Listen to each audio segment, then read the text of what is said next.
Just the way you collapsed into the They're sofa. dead? I'm undercaffeinated. Wait. They're dead? I think they're dead. Vampire or zombie? I need to have... Are you alright, Aaron? Dearly beloved, we are gathered here today. To celebrate this thing called life? No. To mourn the loss of our dear friend who has left us. No! She's gone. Quit telling them I died! Oh, God. I'm just in the next room! Sometimes I still hear their voice. I'm right here! Let me out! She said I could have her Harry Potter collection. She said you could have her Harry Potter collection? It's on the podcast now. She said I could have her Harry It's Potter canon. collection. I don't know which one of like my 7 friends you're gonna need to fight about that, but... Not me, because I have enough Harry Potter collections to go around. So. See, you're good. Yeah, I'm good. I think out of this room I automatically win because I am the star kid other of this This is group. true. So Right. therefore I automatically win. This is fair. That's fair. So, dear listeners, welcome to the should be the 45th, but This is our technical errors. eulogy. It's really the 44th podcast of Bookish. If you're listening today, you've been with us for about 2 years now, which we have a special episode coming up. But really important, our Aaron, the Supreme Overlord's dramatic monologue at the beginning of the podcast Interlude. is said in honor of our dear, dear librarian, Jen, moving onward to the Elysium fields of Detroit Public Library. She is dead to us, But I put the fun in funeral, so... and from this point forward, this podcast is good. Future ones, she who must not be named, for dare leaving us. There's only one of those, and Jen is not that. No, we got to call her they who must not be named, because the whole, I want to give her a non-binary pronoun, because I feel like she'd be really rankled by it. No, I'm not giving should've her brought that the kind of popcorn. respect. I should have brought the Absolutely popcorn. Here we go. We will contact her through occasional Ouija board communications. Yes. Yes. You answer those? Yeah. Oh. We just had a funeral. Of course we're going to use the Ouija board to communicate. We had criers. see. We had Oh, yes. that one awkward cousin in the corner laughing. It's okay. People should laugh at my funeral. I have a good time. Right. Okay. But I think, do we need to move on and tell what we're reading? Probably. I don't know. Do It's we? about that time. I don't know. I don't know. Lord Ish. I'm going to... I have been chosen. We've decided. What are you reading? What are you reading? Okay, I just started Fitzpatrick's War by Theodore Judson. I have never heard of this book ever. Explain. It's one of my random finds in Okay. like a Goodwill somewhere. Oh, America, okay. explain. Okay. So it is pretty much a steampunk book. It takes place in a steampunk / post-apocalyptic future, and that's not the unique part about it. The unique part about it is that it's written as a biography of this historical figure called Fitzpatrick, by this guy who knew him, and at the same time, it's an annotated version of that biography by somebody like a century later, you know. Okay. And so, and they What? and they have Such a meta narrative. Okay. and the two people have very different opinions on this historical figure and Of course. different opinions on the society in which they live and stuff. So that's where a lot of the interesting stuff comes from. And you found this at Goodwill? I did. Hey, honestly, I quite often do judge stuff by the cover, and it usually pays off. So Fair enough. Okay, cool. So Fair enough. Oh, nice. it's good so far. Alright. Yep. Nice. I like that. Which direction? Throw it. Oh gosh. Okay. I just started the other day. Was it Monday? It was Monday. A short story collection called Young Skins by Colin Barrett, who is an Irish writer, who I initially only heard about because he's attractive. You? Never. I read an article and I was like, he is cute. Let me see what these stories are about. And he's good. I read one of his stories on Monday, and I just started the really, really long one. It's like 70 pages, called Calm with Horses, which has a really interesting setup. It's these two guys who are connected through the marijuana that they sell together, back when that was illegal. I don't know if it's legal in Ireland, but still, these two Irish, lads in their 20s are sitting outside of a house where both of them are going to go teach another co-drug dealer a lesson for doing definitely questionable things with one of their 14-year-old sisters. So, okay. yeah, that's the setup. Like, that's the first section. Okay. Yeah, and I'm like, oh, There's a lot this to unpack. next 70 pages is going to be really interesting then. So, and it's all, he does this very flat tone about everything. Everything is treated exactly the same. That makes sense. I've noticed there's a very specific, Irish misery. Yeah, it is. But it doesn't feel miserable. That's the thing. Like, he doesn't, how some authors sort of modulate for whatever you're supposed to be feeling? He doesn't do that at all. He's just like, and they shot him dead. And then they drank a beer. And then, with much that's more the Irish. flair than that. But, it was very much just like, this thing is happening. And I'm like, okay. So, it's interesting so far. My turn? Yeah. Oh god, I have to unravel my thing because I crumbled this up Did you and make a wrote it. list of what you're reading? No, I forgot what it was called, so I wrote it down. Okay. How do you know what to write down if you forgot what it was? Because I looked at my account for the library. Let's. And wrote down the Because title. it's there. What is it? What are you reading? Well, give me a second. I have one that I just finished. Oh. I have a thing. Yes, the grown-ups, right? Yeah, so I finished Monday Night, The Grown Up by Gillian Flynn, which is a short story. It was originally published in a George R. Martin short story anthology thing. To be honest, I didn't like it. Fair enough.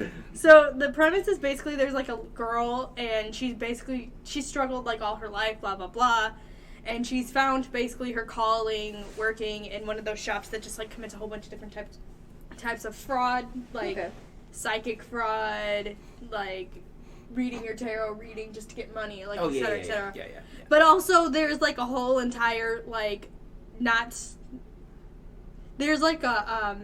there's a shop in the back to entertain the husband while the wife is getting tarot reading. Of course. Prostitution. Yes, pretty much. And so the girl works at the front end doing the psychic stuff. She used to work at the back and then they moved her to the front.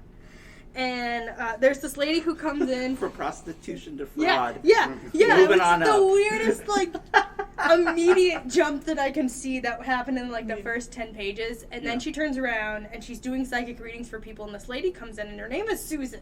So that's how you know that this is a bad lady because her name is Susan. Apologies to all students who listen to our podcast. Is that how you know? Usually, it's in this day and age, isn't it? Karen? It is Or Karen, that, but it used to be 2021? Susan. It used to be Susan. Oh, okay.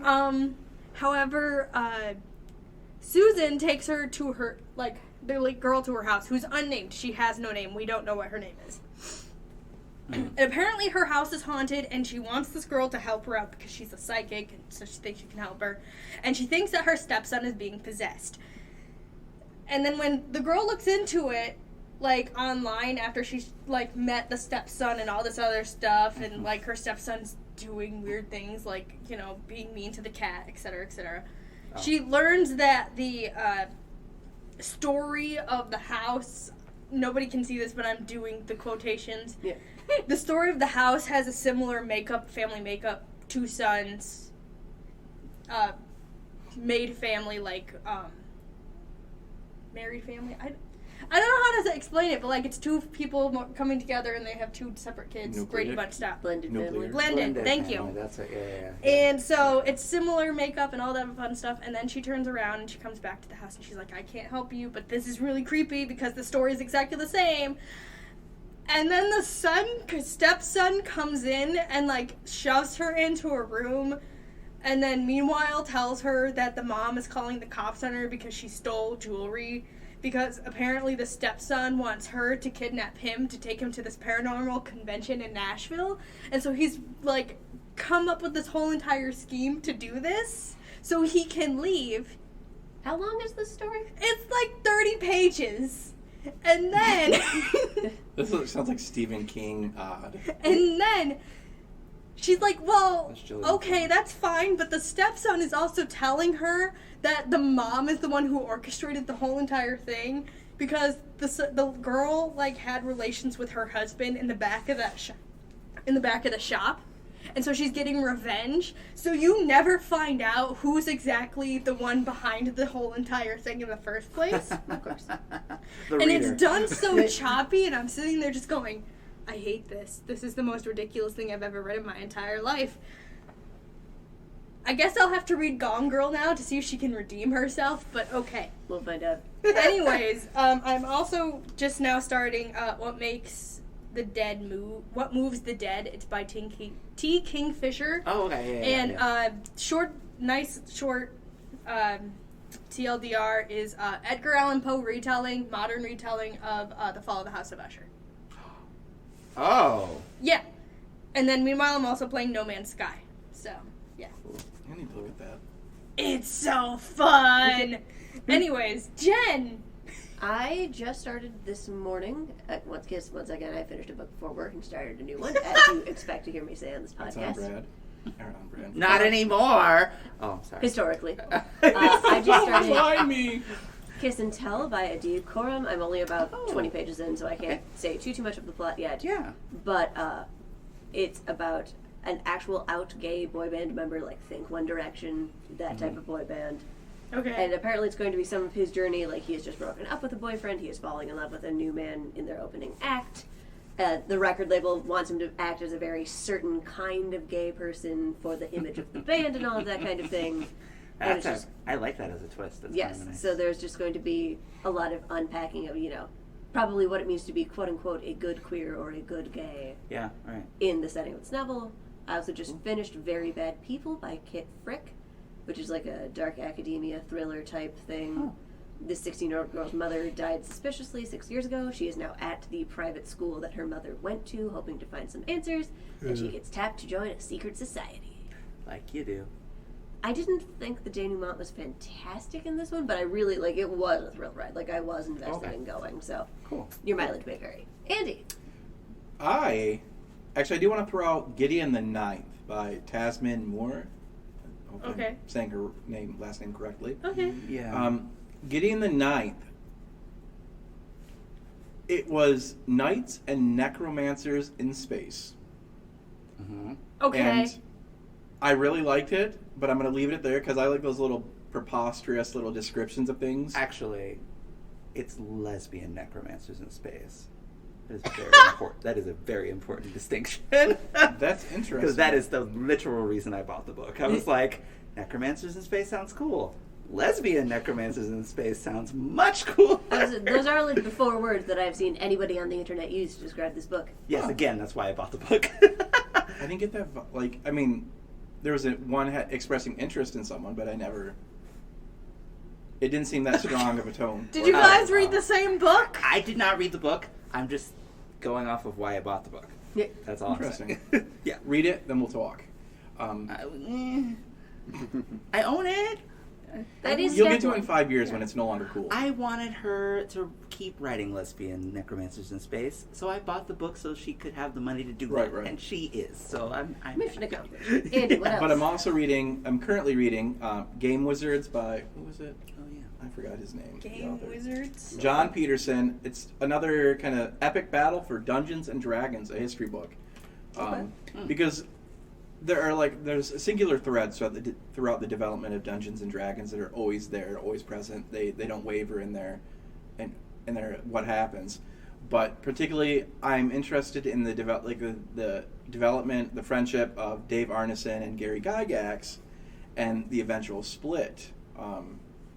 Right. Between the two, because they got together through a shared love of war games and miniature games, and this one is honing a little bit more on the legal aspects of ownership of because a lot of the idea, the more creative fantasy ideas sounds like they came from Dave Arneson, but it was Gary Gygax and a few other people took the ideas, put them to paper, gave them form and structure, and it's for that reason, they get most of the credit. Well, Gary gets most of the credit, and Dave Arneson is going through like legal battles. Like, no, I need to get money, and they're like, okay, you have the idea, but like your idea in and of itself cannot be copyrighted until you create something based on your idea.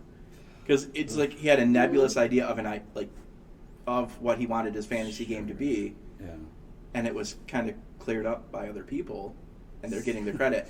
And he Sounds like none of these people signed contracts before they started working. Well, all of them, like even Gary Gygax and some of the other people like that figure into the development of D&D, they might be brilliant in the respect of like their ideas created something that resonates still like 25, 30 years later. But they don't sound that brilliant, really. When was this game invented? 72. How many years later? Yeah, right. My degree is I'm not good in at mathematics. math, but I'm not that bad at math. It is a little bit longer than that. Oh, Lord. So like 40, 50 years. Actually, Which is even cooler. So wow, like, really think about that. Like that is almost like 50 years. Yeah, that's Holy shnikes. But yeah, that's what I'm reading. That's what I have read. Gideon the Ninth, great, and Game Wizards. And I'm going to start soon, probably in the next day. I forgot the name of it, but the sequel to A Psalm for the Wild Built. Oh, yeah. I don't remember. I'm really excited for it. a prayer for the crown shy. That's Yeah. it! That is what it is. Good. There you go. Nice. Nicely done. So, Nice. Cool. Just in time for the third one to come out, which is soon. A chant for the Steelborn. Sure. Okay. Sure. No, but I like it. is Legend... When is that actually Legend coming Born out? sequel comes out in September. Okay, good. Oh, yeah. Good. So much of YA got pushed back because of COVID. And just However, what are we talking about today, Jen? My brand, historical fiction. My brand. My brain. Use your special eyes. Oh my god. Yeah, you never seen that commercial? My brand. We'll find it for you later. Okay. Yeah, send it in the chat. It's a whole entire context commercial. Anyways, Jen, let's talk about historical fiction. What do you want to talk about? What is Everything. it for the listeners? I mean, just in case they've been living under a rock. What is historical fiction? Man, now you have Patrick crying in the Fiction. corner. Yeah. Fiction that is set in the past. And I would say, as much as we treat things like Pride and Prejudice as historical fiction nowadays, I feel like there is a distinct difference between like fiction that was contemporary when it was published and like historical fiction which was actively written in a time period that is not the time period oh, in especially which with, it is. Yeah. So now it especially would with be something- considered historical fiction, but Yeah, there's a difference. technically it's not. Well, Yes. no, because the thing about Pride and Prejudice is that it was written in a time in which historical fiction was being written as historical fiction. So, like, and one of the genres they wanted, like, I think it was the Prince of Wales. Yes, the Prince of Wales loved Jane Austen, by the way, which is why she dedicated Emma to him. And he kept writing her saying, you should write a historical romance next. And she, being Jane Austen, used her entire arsenal in all of her letters to go, or maybe I should just write what I'm good at, which is this. Or maybe So- I'm not going to do that. Yeah, right. You had a So, question, like, Corinne. you know. How about no? Are westerns historical fiction? I mean, I They It can depends. be. if it is someone in 2022 writing an 1870s western, then yeah, absolutely, it's historical fiction. I Historical would- romance is also a type of historical fiction. Yeah. Historical fantasy, depending on if it's set at least partially in quote unquote our world. Yeah, The big right. one that some Outlander. people think about would be Outlander. I Yeah, mean, there's Outlander kind of Oh a- yeah, absolutely. Absolutely. There's a fantasy element to it. Especially but, like I right. thought Diana Gabaldon did a decent amount of homework for the time period and everything like She, that too. she was thorough. She just also fudged things because she's like, oh, and by the way, time travel. Yes, you're allowed a little more fudging room if you're gonna throw time travel in Which there. honestly, she's even said like the only reason the time travel was there in the first place is because as she was writing the story, this in her head, the character who is the narrator, what's her name? Claire kept making modern, smart blank remarks about the historical past that she was trying to carve, and she's like, okay, this character won't shut up. What am I going to do with her? Yeah. Oh, She's time a time travel. traveler. So, Sometimes historical fiction just happens that way. Doctor Who is not historical fiction. What? Okay, just be clear. like, you know. I think the first novel that I consciously could realize was historical fiction was, it's not even that long ago, it's not even that old, was a Crispin, Cross of Lead by Avi? Thank you. Oh, I Like I read that like shortly after its release because I think one of my nieces and nephews were reading it, and I'm like, I'll pick this up. Yeah, And that's his wheelhouse. I really going back in time, like what is it, Pillars of the Earth? Oh yeah, that's one. You know, yeah. And other novels start to come to mind, like, oh yeah, that's historical fiction, but it's not unless it's put in front of me. I typically don't pursue it. Why? You mean like not actively? Yeah, it's like I don't wake up like, oh, I want to read a historical fiction today.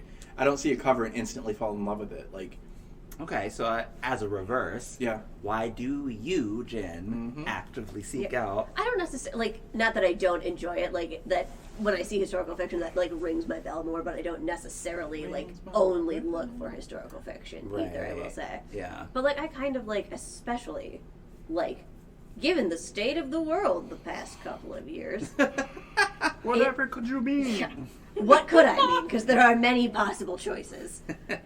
But, like, it is comforting. And again, some of this is things written by current authors speculating back to the past, or especially doing the research and going back to the past. Yeah. But the ties that people are able to draw, not just between, you know, the 1918 flu pandemic and the current COVID pandemic. Yeah. But, like, living in that situation, like, I found a weird amount of comfort of, like, books set during the London Blitz when we were in, like, the height of COVID lockdowns. Because there's similar vibes. Right. But like, it was just, like, you know, I was trying to pull some of that keep calm and carry on spirit into my own 2022 life. Or my 2021 or my 2020 life. Yeah. And again, because, you know, the books weren't written yet for contemporary fiction. We were still living it. Yeah. But you could pull some of that comfort and some of that spirit from, you know, a London Blitz set book or whatever, what have you, pull from your other areas of history. Yeah. And kind of get some of that comfort, like, okay, people have gone through crap before, we will go through crap again. You can get through it. There are things on the other side. It might feel terrible while you're in it. It felt terrible while they were in it. They didn't know when it was going to end either. Yeah. But they were able to eventually pull out of it. Yeah. Yeah. Historical. When does because you made a comment about you said it, I believe you referenced Jane Eyre. Jane Austen. I'm But sure that- either Jane also Eyre, counts. When does, because at the time of their writing, their publication, they were, for the time, contemporary fiction. Yes. When does, this is a kind of multi-tiered question, when does contemporary fiction become historical fiction? And to follow up with that, and this is kind of an ignorant line of thought, I'm not going to hide it, is there any dialogue out there where people are saying, you know, now that's historical fiction because it's I don't know history? if I've heard of anybody seeing, like, some sort of excellent benchmark for it. I think, you know, probably easily, because, like, there's a very nebulous, like, obviously contemporary fiction that is set in the year, or, you know, if it's being published in 2022 but it's, you know, in 2021, very contemporary fiction. Right. Yeah. You can even kind of go back, like, 5-ish years before anybody starts having questions. There's a very nebulous, like, what do we do with books that are maybe 10 to 15 to 20 years old? And then I feel like you get 20 years back and it's just historical fiction at that point. Like, people are writing children's novels set during 9/11 that I think are kind of branded as They're historical historical, fiction. yeah, Because those right. children weren't alive for 9/11. Yes. Which is horrifying for people who were alive during 9/11. Well, it's weird. Or not when- horrifying, but just, like, you know, it takes your brain outside of your body. It does. For a It's second. weird, but it is weird seeing books that are set in the 90s, and they're referenced that way. They're like set in the 1990s of blah, and I'm like, oh, Yeah, hold like on, once you start what? mentioning a time Like- period, I think that makes it more like, you know, once you have to Yeah. say a time period, it kind of becomes historical Right, fiction. but it's like, oh yeah, everybody my age has children now, so I. Or like, okay, there's even also sure. for things like, where is the dividing line? The 90s, we might have finally had enough time to get a little bit of, like, retrospect and hindsight and all of that kind of thing. We're still processing a lot of the 2000s, and especially the 2010s, the 2020s, obviously. Sure. We have not necessarily had the time for the sort of, like, is it historicize? What's the, like, Historicization. Yeah. That's Like- a horrible word. Yeah, like I'm not quite sure. I feel like there is like a term for what historians do that I'm not thinking of right here. Mhm. But like again, with things like, you know, World War One, World War Two, previous times, the Civil Rights Movement in the '60s, whatever era of historical fiction you're writing, we have had time to see a bigger picture around that again. There have been time for things to come out about, you know, how certain parties were treated during those eras. There's been time for the news to come out that like King Edward the Eighth was a Nazi. Mm-hmm. Was I can't remember if he was 7 or 8. I believe he was 8. Yeah. I don't recall. Queen Elizabeth's uncle who abdicated. Yeah. And his wife. Edward. Oh, that Were one. definitely Nazis. Yeah. Which was like kind of sort of obviously, you know, certain people knew back in the day, but we've had more time to like process what that might mean this many years down the line. Mm-hmm. We've had more time to see that even though they called it the Spanish flu pandemic, it didn't originate in Spain. Right. That's just the only country that wasn't at war at that time who was willing to publish news about a flu pandemic breaking out. Exactly, because it would have endangered literally the way that the because war every operated. other country's newspapers were like, here's how many people died in battle today, we don't care about your flu. Yeah, right. Yeah, because Irrelevant. What was I thinking about? So like I think just also when there's been, to go back to my point, when there's been time for, again, at least a generation of people to look back and go, oh hey, look at all these bigger threads that were at play that they can't see when they were living through it. Yeah. That makes it more historical fiction Well, and than it sometimes- does, again, a book that has just lasted long enough to be set in the past. And sometimes too, it takes. So, I think it was Toni Morrison's 10th novel is set in the 1950s, and she was like, part of what I wanted to do was talk to people who weren't there, because they have this idea of the 1950s because they've been listening to their grandparents that it's like Leave It to Beaver, and I'm here to tell you it was not. And so sometimes creative writers are like, wait a minute, I lived through that, what are you talking about? And they just start, I feel like we're probably going to have to do that in the next, No, and 30 especially, years or something. yeah, the very dominant narrative, the whole display we made once, thank you for the idea, Grant, was like, hey, it's a white woman in a coat dress looking away from the camera on the cover of a That was historical fun. fiction novel. Yes, and it's right. fantastic, and I love those books. You know that is my catnip all day, every day. Mhm. But, like, I also love that we are getting more, like, Sisters in Arms, which was a black women World War II book, like Yes. written by a black woman about an all-black female battalion that actually served during Yes, World War II. they Like, did. real people are in this book. I love that we are also finally getting the market space open to have that kind of story Yeah. get a mainstream publishing deal. Yeah, there's a book I am very interested in that's coming out in the next few weeks called My Government Means to Kill Me, Oh, I've heard that title. about a black gay man in the AIDS era, who gets very heavily involved with ACT UP, and everything. He's like, so basically it's your traditional AIDS narrative, it's just a black person. Yeah, which you centering a different never person's see. story. Every single AIDS narrative you have ever seen that is ever, like, and they're not that they're popular anyway. There's Angels in America and then crickets. Like, nobody... nobody What's The Normal Heart? yes, but it took Ryan Ryan Murphy? making that movie, and still people have you know how many people have never seen that movie? So, you know. I haven't either, but that's because I don't want to watch. What is it? Mark Ruffalo die while Matt Bomer cries, or is it the other way around? It's the other way around. I don't want to watch that. It's... I am not emotionally prepared to watch that. Oh, that's fair. No, it is. That's one of those things about AIDS era storytelling is some of my favorite historical. Because you do have that sort of weird dichotomy. You have the people who lived through it, who wrote about it because they're like, if we don't write about it, Who will? because people already don't care enough to make sure we have medication to not die. Therefore, all of us could die from this thing, and somebody no better write it one's down. going to talk about it. So everyone was just sort of like literally writing about all of their friends and lovers dying. So you have a lot of memoir, you have a lot of fiction, you have plays, just everything that you could possibly think of. Tick, tick, boom, kind of. Right. So then now you have, I would even say Rent is like definitely a historical like dramatization. Kind Because of, it sorta. was- he was kind of writing it almost in the era, kind of. Kind of. I mean, But he was would have also been, writing yeah, it that's while true. he had it. Yeah, I guess it would have. That's interesting. It's a little bit That's nebulous. in a- So I do yeah. feel like it's not exactly, like, it came out in 96 or whatever, but I don't necessarily feel like it's set in 96. It could be a couple years back. But Yeah, so it again, so you have all that happening, and then, like, fast forward to now, you do have people who didn't go through it able to look back from a historical lens. Yes, we're members of the queer community, so we've got that part figured out. But on the flip side, we don't really have any idea of what it's like to live with that kind of trauma's too light of a word.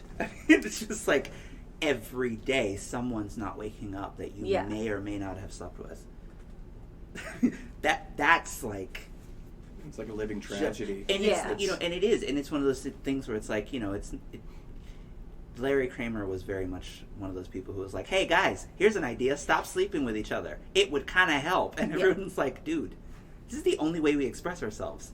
So it's like, even just going back to that, like a great historical fiction from the perspective of the person who's making it, but also from the perspective of the person who's reading it, can really take you back to a time that if you weren't there, you really don't know. yeah.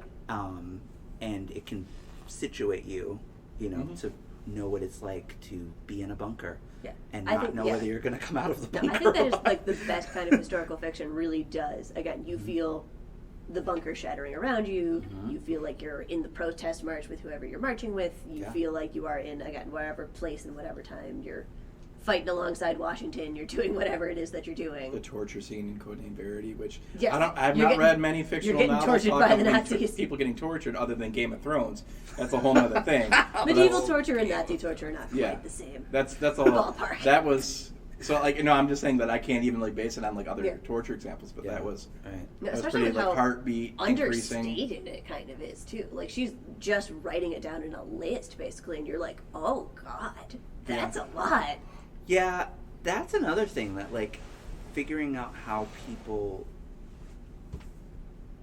Beloved does this really well in the sense that, like, all of the slaves all of the characters are ex-slaves or descended from ex-slaves. And so the ways in which they, like, they're not living in a time where there's any kind of activism. So they just know what it feels like. I mean, they just are doing it. So the idea that someone would kill her own children to keep them from being slaves, to us is like, why? Why Yeah. would you do? But, like, it's so, like, it just happens. Like, you're reading the scene and you're just like, oh my god. And it just, Well, it's an I mean, interesting Yeah. exploration of like history, leading into the nonfiction for a moment. But it was Viktor Frankl's Man's Search for Meaning, in which he relates waking next to one of his bunkmates. I mean, he was in the camp, one of the camps, and waking up next to his bunkmate who was having a nightmare. And his initial reaction was to wake the guy, but then as a educated therapist, he's like, no, because let him enjoy his nightmare, because what he wakes up to is far worse than the nightmare. that's Yeah. heavy. Yeah. I mean, Those like those actual Holocaust stories that are not historical fiction will get you. That's true. but just like what you were talking about there, like the concept and that problem, like, I would imagine that happened. It More- did more It was- frequently. It Like was based off of an actual, like, I mean, there was a Oh. newspaper clipping in which someone went to go interview a woman named Margaret Garner, who did that, but she actually succeeded in killing at least one of her children. Didn't Toni Morrison's Why are we character laughing? succeed? That's right, Tony's Morrison. Yeah, why yes. are- Morrison's character succeeded. Margaret Garner did not. Okay, I They was gonna say, I caught- thought that was the whole deal yeah, of they Beloved. they caught Margaret Garner, before she was close, Okay. and so the newspaper was interviewing her. She was in jail, for whatever. But at the time, the whole concept, it was her mother-in-law who said, "I watched her do it, and I neither encouraged her nor condemned her." Yep. So it's just like, if people living in the time watching this happen can't teeter in either direction. I think that's got to be one of the tricks of historical fiction, because there's there's Yeah, I do feel like the very successful stories are like when you go to the author's note in the back and they're like, I spent 4 years reading newspaper articles to write my homework for this story. And I'm like, okay, yeah, that's how we got the feeling of this here. the number of times that I've read Goodreads reviews, because I was doing a lot of Egyptian research, because I do that sometimes, and I was looking at historical fiction from Egypt, because I haven't read a lot of those. So I was like, all right, which ones do I want? So I was looking through Goodreads just to see who had what and what people thought of them. Yeah. And what I found very, very interesting is, regardless of whether or not the person reviewing the book is a historian, people think they know way more about certain historical periods than they do just because they've read a lot of historical fiction within a period, and it's like, boom. Or they remember like 4th grade history class and nothing past it. Yes. But also, the other thing that was even more interesting than that was the number of people who would look at, like, 15-year-old kings and go, this person is behaving like a teenager. I just don't believe they would have done that. And it's like, they're a 15-year-old who has the power of a god at their fingertips. Of course they're, like, what? Why wouldn't they go? Literally. So then, okay, to take some, have, like, any examples of, like, noticeably bad historical fiction or things that you associate with noticeably bad historical fiction or anything like that? Ooh. I mean, The Boy in the Striped Pajamas is pretty widely panned, right? Yes. I never read the book. Sure. I've only seen the movie. I only saw the movie. Seen the movie, and the movie does do that thing that, like, I don't like, and if the book does this, I do think it's bad, which is, you know, it gives you this great story, and then suddenly towards the end, the twist is, did you see where the boy in the striped pajamas was headed to? It looks kind of like Auschwitz, don't it? Wink, wink, nod, nod, and you're like, okay. That is exactly, that- in fact. I've not read the book since probably about 2009, so, like, Yeah, forgive my lack of memory of it. sure. But, like, it definitely is like, hey, he put on his striped pajamas to match his friend, and then he and his friend walked towards this, like, very scary kind of looking building, because they were told, like, you know, they had to go over here or whatever. Yeah, when they did that in the movie, I was sitting there just going, oh, and I'm in 8th grade having to watch that. Yeah, It was the most, I was like, okay. But also, John Boyne very noticeably does not do his homework properly. I've heard that before, too. Because the other fantastic, this came out like a couple of years ago. Yeah. It's pretty recent. Mhm. Whatever one of his newest adult historical fiction books was it The Heart's Sacred Furies? Is Yeah, it? something like that. It might have been that one, I think, I that think it was this that was one. that this was related to. Mm-hmm. He's got like a character who's trying to like create basically like a homebrew potion or something like this. Mm-hmm.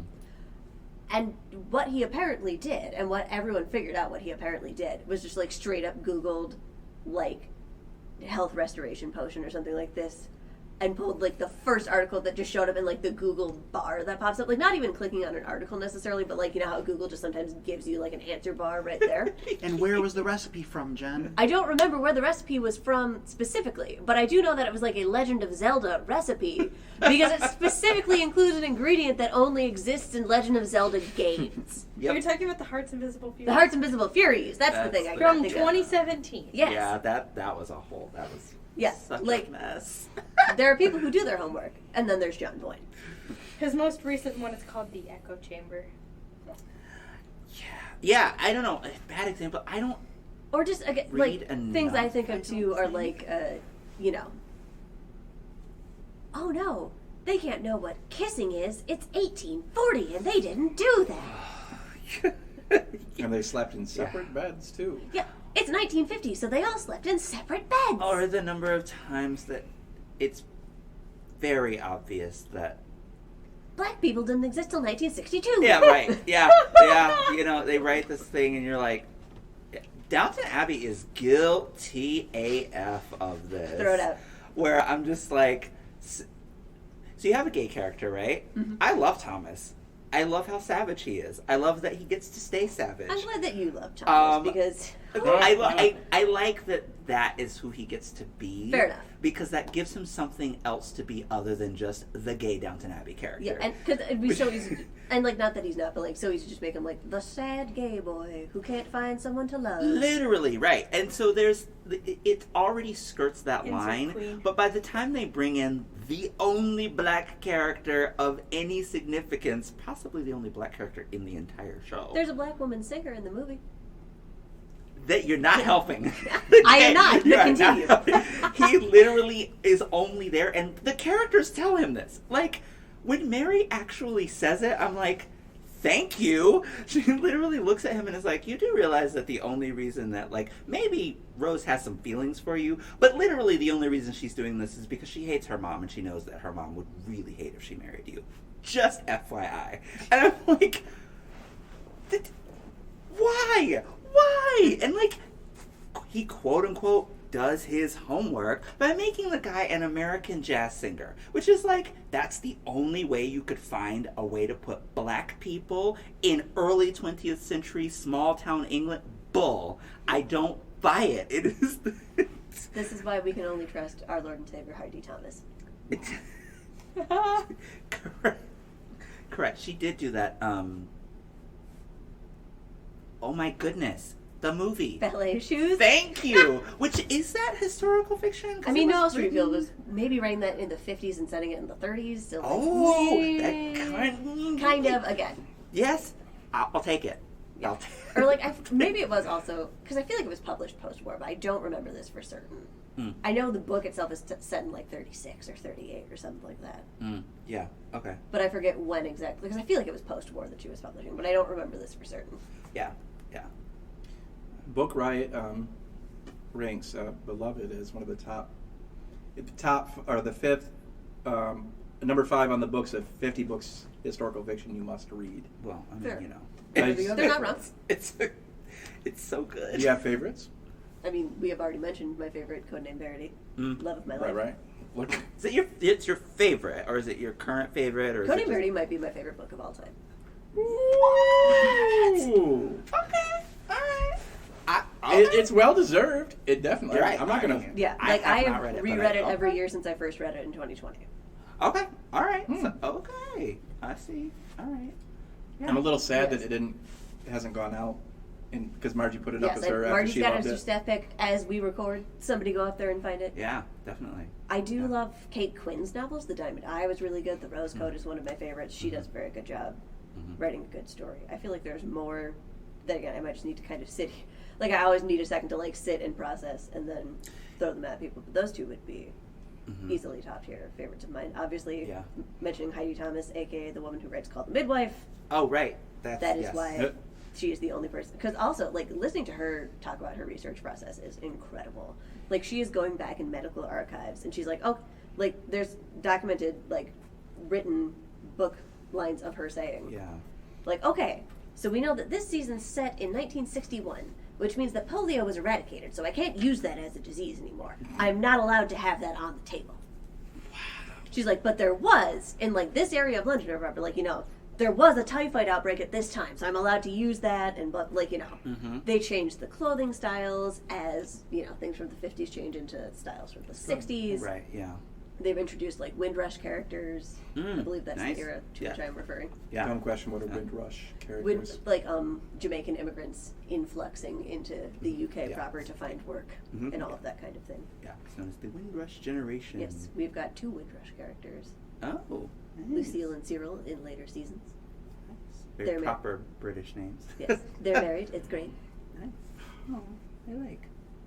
That's cool. I'm trying to think.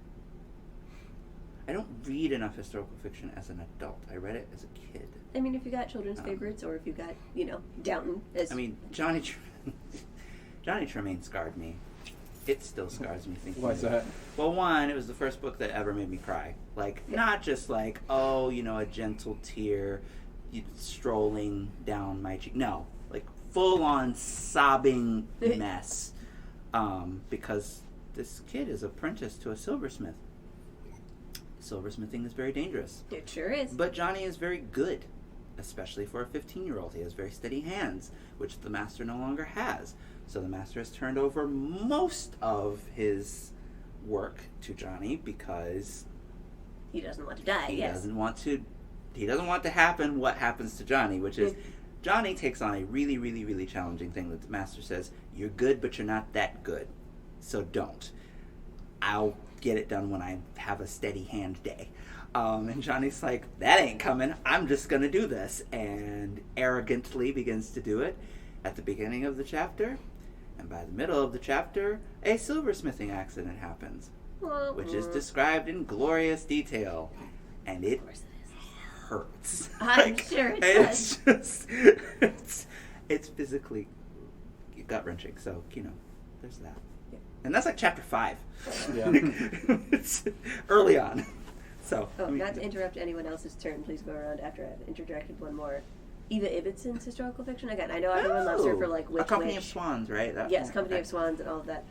They're great. They are very soapy. They do that classic historical fiction thing, especially for books. Because she was, again, writing... I know that she was not living in the periods about what she was writing, but it was also still like the 50s and 60s. Yeah. But all of her books involve this thing where it's like a 30-year-old man falls in love with an 18-year-old girl. It's great. Oh. Well... Know that going into it. Okay. Like, it reads... Like, I look for weird power dynamics. It reads well enough that you can pretty much get through it. Yeah. If you just kind of accept and know that it's coming. But, like, A Company of Swans is very much like an 18-year-old girl falls in love with a 30-year-old man. It happened. Yeah. It did happen, but, like, she's one of the people who tries to just, like, pull this off as, like, totally normal. Nobody would have questions about this. Oh, right. And even in the time period, that would have been... Yeah. Yeah. That's the thing, too, is just even thinking about, like, it's fine. Obviously, getting swoony is a thing that we enjoy, especially in storytelling. But when you check that against what really would have been happening, that's one of the things that makes anyone who is trying to write Regency...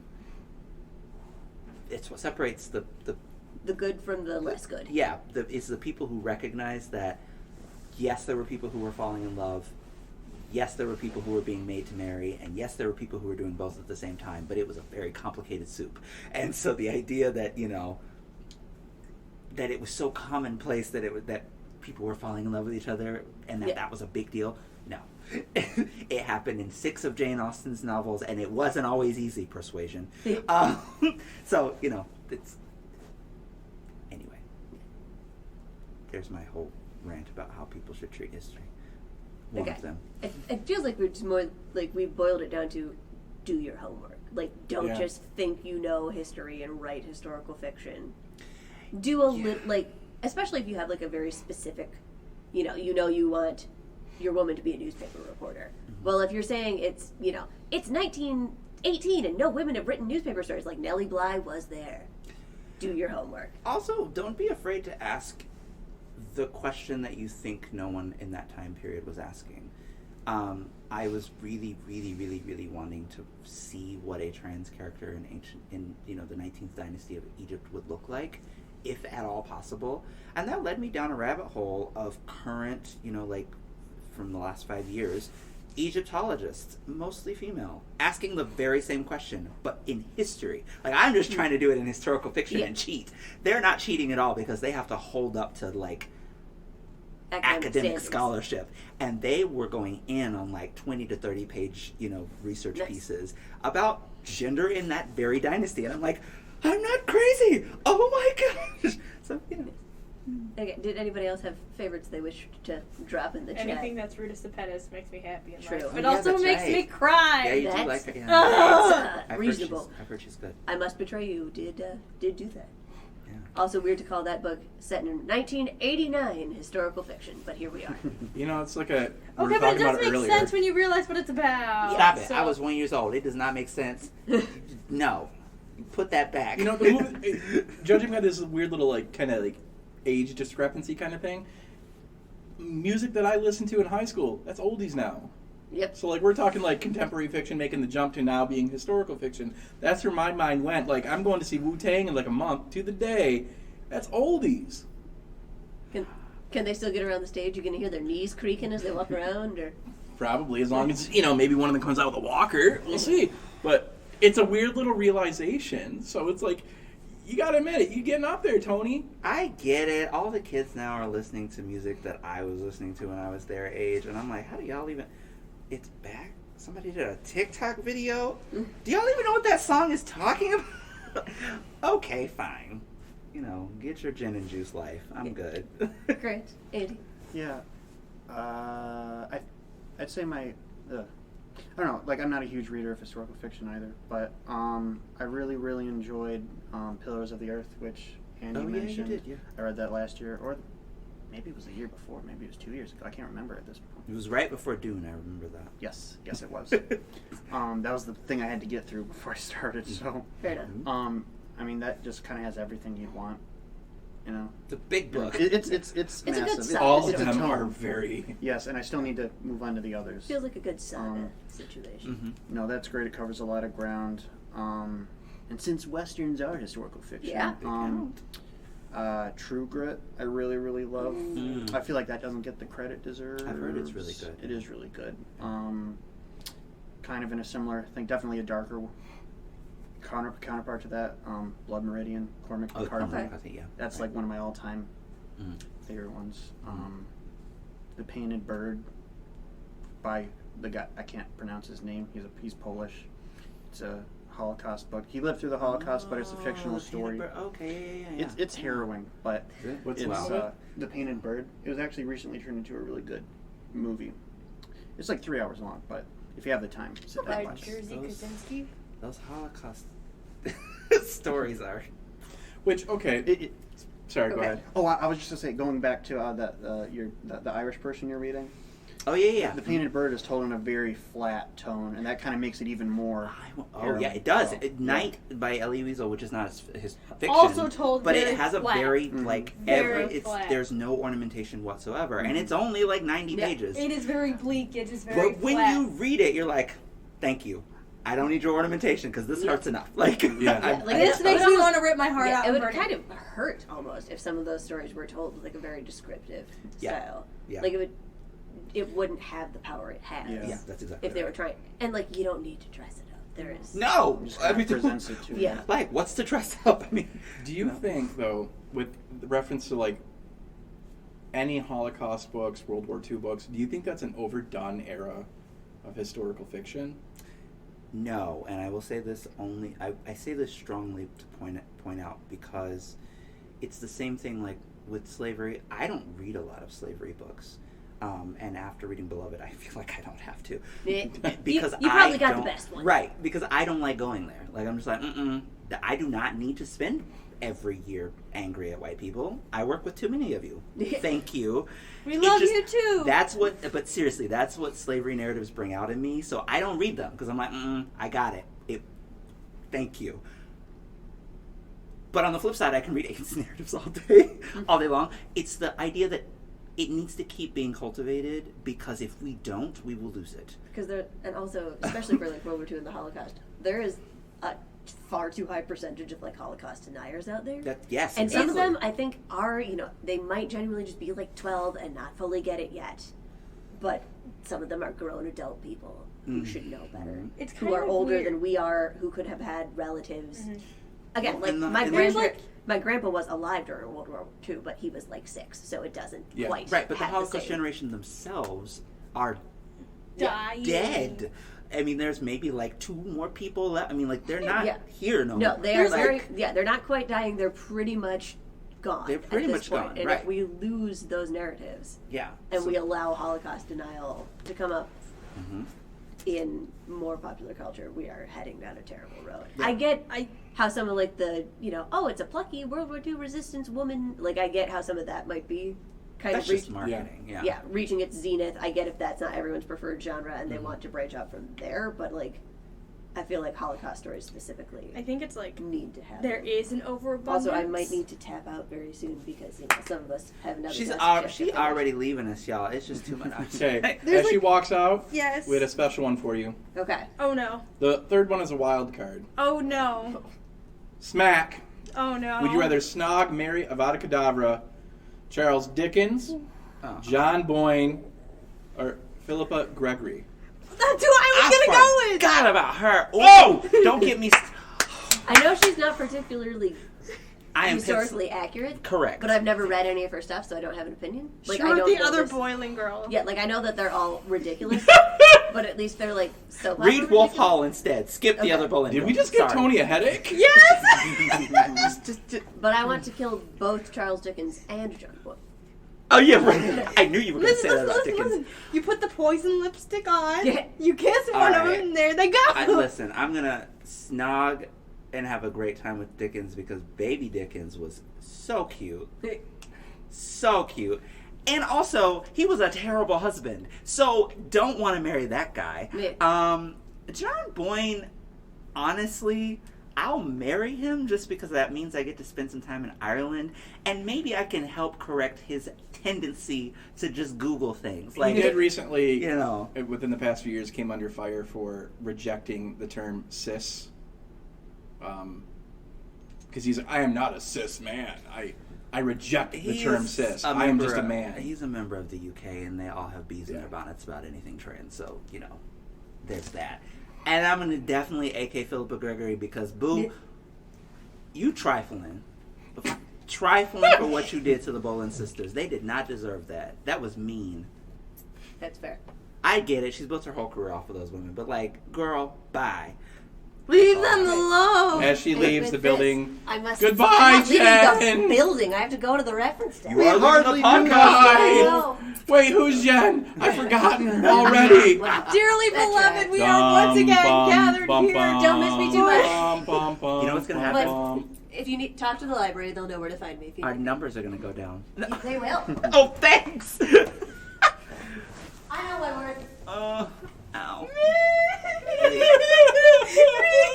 Oh my. Wait, so what's the next episode? Well, it's going to be a kind of a 2-year anniversary podcast, but Oh, yeah. I was actually thinking as we're recording, the makeup is changing. The formula is going to have to change a little bit too. What do you mean? In what sense? That's a hell of a void. Sure. The majority of the talking Oh, yeah. was done by you and Jen. Well, it depends on the topic.